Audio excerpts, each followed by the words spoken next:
Je suis Spartacus. Aujourd'hui, je viens vous raconter mon histoire. Comment tout cela s'est passé. Abonnez-vous, aimez et partagez pour plus d'histoires. Ils l'avaient enchaîné comme un esclave, mais ils ignoraient qu'il deviendrait le symbole de la plus grande révolte de l'Empire. Dans l'immense empire de Rome, où les empereurs et les généraux dominaient des territoires immenses, des millions d'hommes vivaient dans l'ombre. Ils n'étaient ni citoyens, ni soldats. Ils étaient esclaves, arrachés à leurs terres, vendus comme des objets, contraints de travailler dans les champs, les mines ou les maisons des riches. Mais parmi eux se trouvait un homme qui allait devenir une légende. Son nom était Spartacus. Spartacus venait de Thrace, une région sauvage située au nord de la Grèce. C'était un guerrier courageux, habitué au combat et à la vie difficile. Pendant un temps, il servit même dans l'armée romaine. Mais les choses changèrent.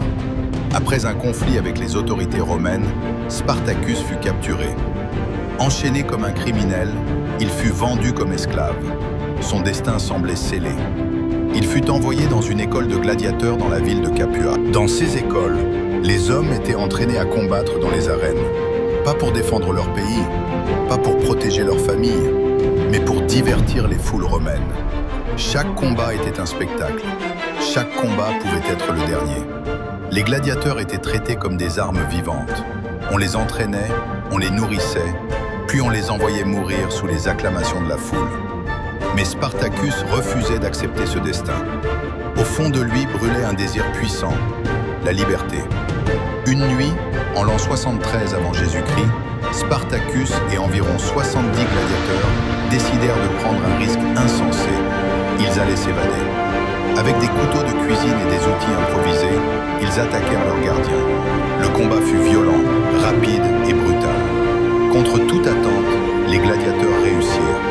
Ils brisèrent leurs chaînes et ils s'enfuirent. Mais ce qui devait être une simple fuite allait bientôt devenir quelque chose de beaucoup plus grand.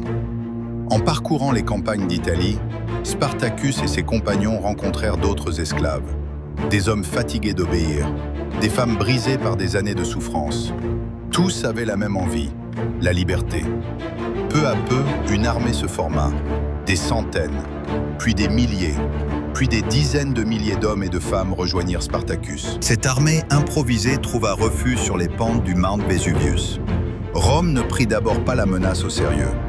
Pour les Romains, ce n'était qu'une bande d'esclaves désorganisés. Ils envoyèrent une petite armée pour les écraser. Mais Spartacus n'était pas un simple esclave, c'était un stratège. Utilisant le terrain et la surprise, il tendit une embuscade aux soldats romains. La victoire fut totale. Les esclaves avaient vaincu Rome. La nouvelle se répandit comme un incendie. Partout en Italie, des esclaves fuyaient leur maître pour rejoindre la rébellion. L'armée de Spartacus devenait de plus en plus puissante. Pendant près de 2 ans, les rebelles remportèrent plusieurs victoires contre les armées romaines. Rome, humiliée et inquiète, décida finalement d'envoyer un homme puissant pour mettre fin à cette révolte. Le général Marcus Licinius Crassus. Crassus était riche, ambitieux et impitoyable.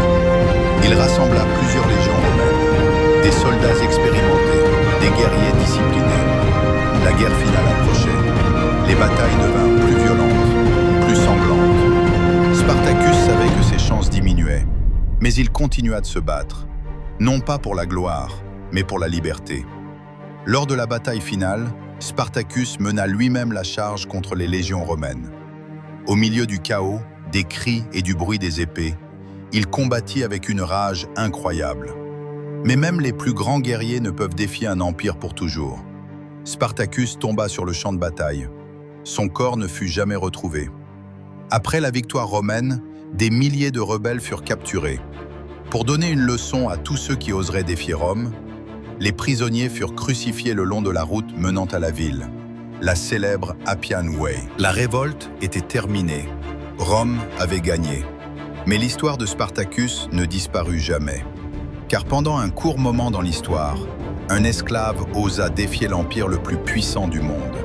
Et son nom devint un symbole, le symbole de la liberté, le symbole du courage, et le symbole d'un homme qui refusa de vivre à genoux. Son nom était Spartacus.